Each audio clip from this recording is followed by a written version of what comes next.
নতুন কিছু গড়তে না পারলে সামনে এগিয়ে যাওয়া সম্ভব নয় বলে মন্তব্য করেছেন বাংলাদেশের অন্তর্বর্তী সরকারের প্রধান উপদেষ্টা ডক্টর মোহাম্মদ ইউনূস।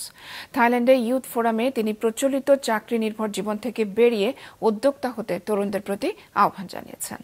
জাহেদ সেলিমের রিপোর্ট। বে of Bengal initiative for multi-sectoral technical and economic cooperation BIMSTEC সম্মেলনে যোগ দিতে থাইল্যান্ডের রাজধানী ব্যাংককে অবস্থান করছেন অন্তর্বর্তী সরকারের প্রধান উপদেষ্টা doctor Mohammad Yunus. Good afternoon. দুপুরে বিমস্টেক ইয়াং জেন ফোরামে তিনি ছিলেন মূল বক্তা। তরুণদেরকে তিনি বলেন কিভাবে সামাজিক ব্যবসার মাধ্যমে দেশ ও সমাজকে এগিয়ে নেওয়া সম্ভব। Don't try to do overnight change the world. You cannot do that. If you want to change the world, you start with your village. You start with your neighborhood. If you are successful with your neighborhood, then you have a chance to go to the next step and the next step. That's how microcredit works. We built up the first unit. If the first unit works, you can make thousands and thousands of units doing the same thing.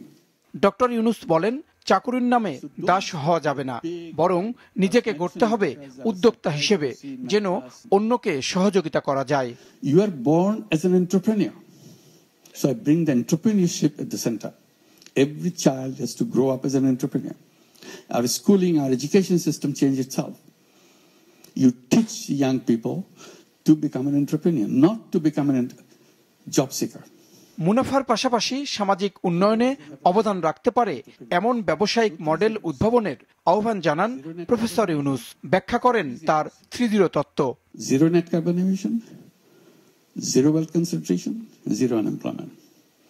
And then we started encouraging young people between 12-year-old to 35-year-old to create what we call 3-0 clubs. সমাজকে পরিবর্তন করতে হলে পুরনো নীতি বদলাতে হবে উল্লেখ করে ডক্টর ইউনূস বলেন, সহযোগিতার হাত বাড়াতে হবে তাদের দিকে যাদের কিছুই নেই। All the imagination that you have. Zahed Selim, মাছরাঙা সংবাদ, ঢাকা।